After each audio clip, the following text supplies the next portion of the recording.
welcome to the Fact TV studio. Joe Brooks and Nate Haskell here. We're going to have a little pre-game preview show where we recap the season here. We're getting into the game here in about 10, 15 minutes. We're going to move along pretty quickly here. So, Nate, why don't you get us started?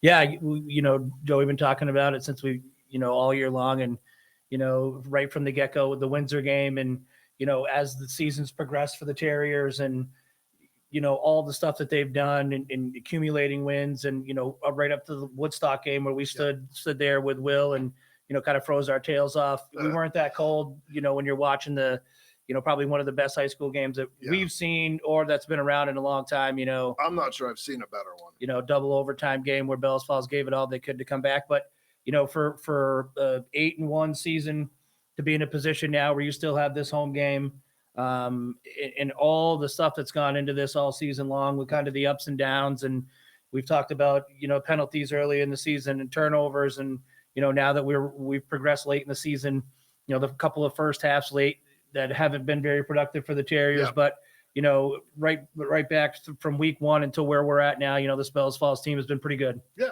So let's take a look back at the season a little bit here, Nate.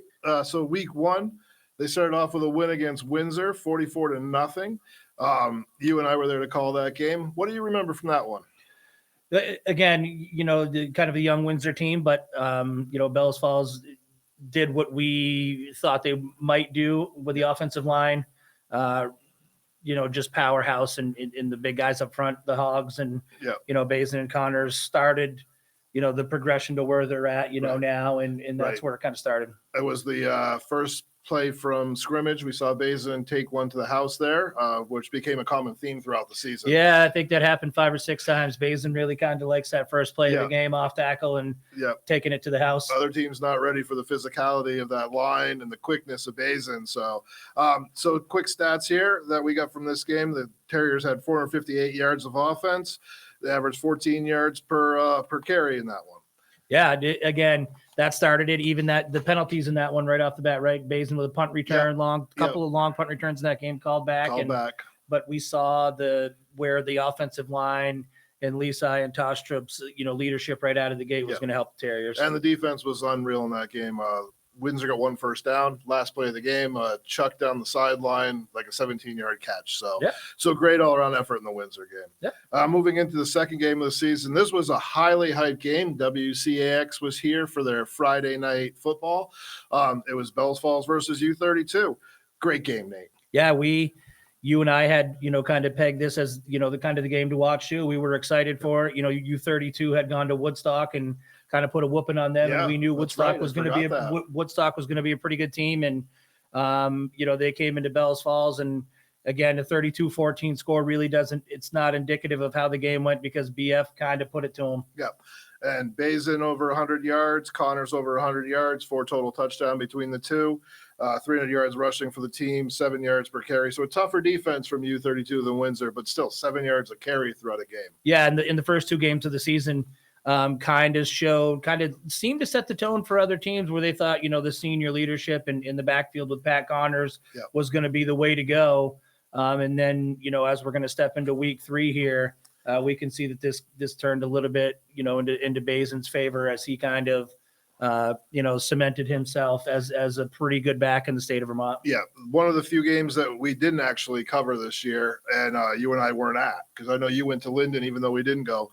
But while we weren't there, Bazin put up a show. He had 15 carries, 152 yards, four scores on the ground, also an 82-yard kickoff return. Yeah, and even in this game, Lisa with the touchdown, James with the touchdown, Connors with 144 yards. Again, when you look at the average and the totals, they've gone up in the 3 weeks, right? You at this point, with the amount of carries that these two have had, along with Steph James and along with Briar Barnett with some carries in the Windsor game early, and Lee's, bootlegs and tush push carries, like you'd think the average would go down, but as we can see, like you're going from 7.5, 7.8 to 9.3 yards a carry. Yep. 400 yards of offense in this game. So Terriers are just chugging along at this point. Moving into week 4, big rivalry game. It's been a lopsided rivalry for a few years, but still a trophy game. Bellows Falls versus Springfield. Bellows Falls 49-6 win. 152 yards, 4 scores for Bazin, another 144 yards for Connors, Stephen James a touchdown, Declan Leasai a touchdown. So great game. Yeah, another kick return for Bazin. Again, the defense, this is the first time we saw that bend, don't break kind of defense from the Terriers, right? We talked a lot this year about the pass defense being better for Bellows Falls.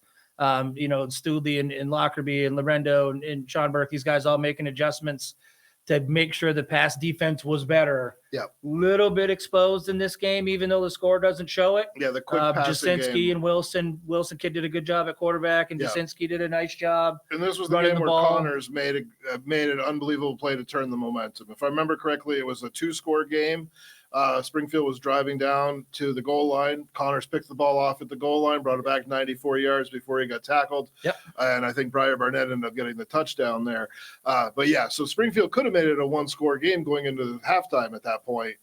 But Connors made a huge play. And then they came right out in the second half. Their one touchdown was to Braden Wheeler with the long 70, 80-yard touchdown pass right off the bat. And, we kind of looked at each other and went, really not quite over yet. And then, Bellows Falls put their foot down and kind of clamped it down. I don't think Springfield got a first down after that. Yeah, and we did start seeing the good open field tackling that we kind of hit on throughout the season. This is where it kind of changed a little bit, and they started making those tackles. Saul James, Reed Hill, Brody Davignon, of course, Jaden Bazin back there. Those guys all started making those wraps after the catch. Yeah, Andrew Goyette as well. Yeah, and the guy setting the edge, right? We haven't mentioned his name. This week 4, we've talked all offense.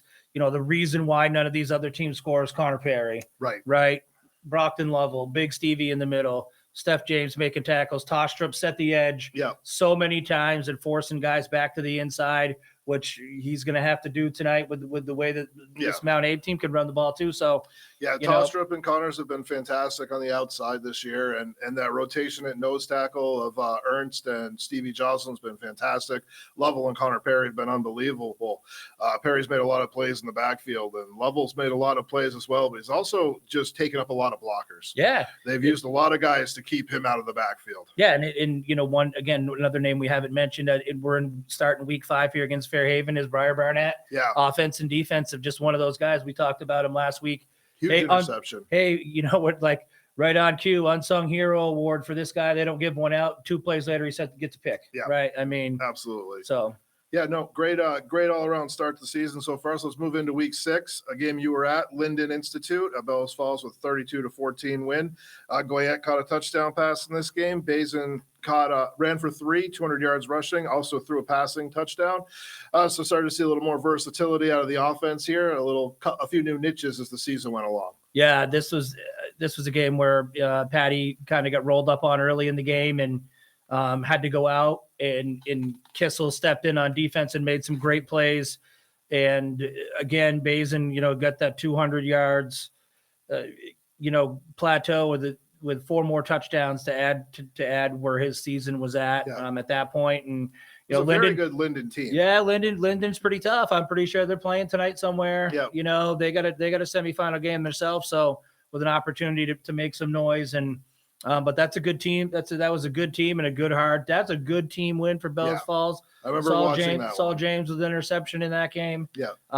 First of a couple for him. So first time they faced a deficit all season long. I believe it was 7-0. Linden got a stop the first time out, and then they went down and scored. Yep. Then Bellows Falls kind of took over, and it was good to see them kind of respond to the adversity at that point. Yeah, absolutely. Especially on the road, first long road trip. Really tough game, and that started the stretch of the senior games they had to go to. Linden had right. Seems like 20 seniors. Right. But that was the stretch that started that senior night, the emotion where every single game you go to, everybody's looking to give you your best shot because it's their last game.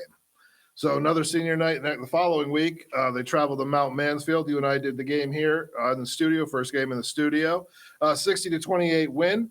Most fun part for me of this game was when Declan Leasai opened up the 2-minute offense very before the half and went 6 for 6, threw 91 yards passing in this game, had a touchdown pass. It was fun to watch. Jake Tostrup had 3 catches for 53 yards. We talked about the unsung hero, but this time he actually got involved in the offense a little bit, so that was fun to watch. It was just kind of fun to see them open it up. Yeah, again, we're into this week of the season that we're talking about with no losses, and this is still a point where Lisa and Tostrup's leadership, they're captains for a reason, right?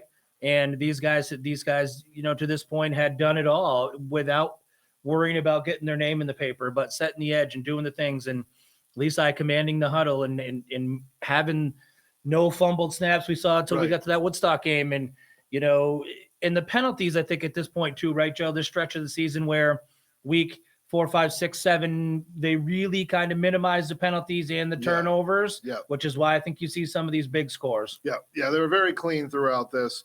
Bazin had another 100-yard game. Connor's over 100 yards as well. Connor Perry with a touchdown. Stephen James with another touchdown. Andrew Gayette with a touchdown as well.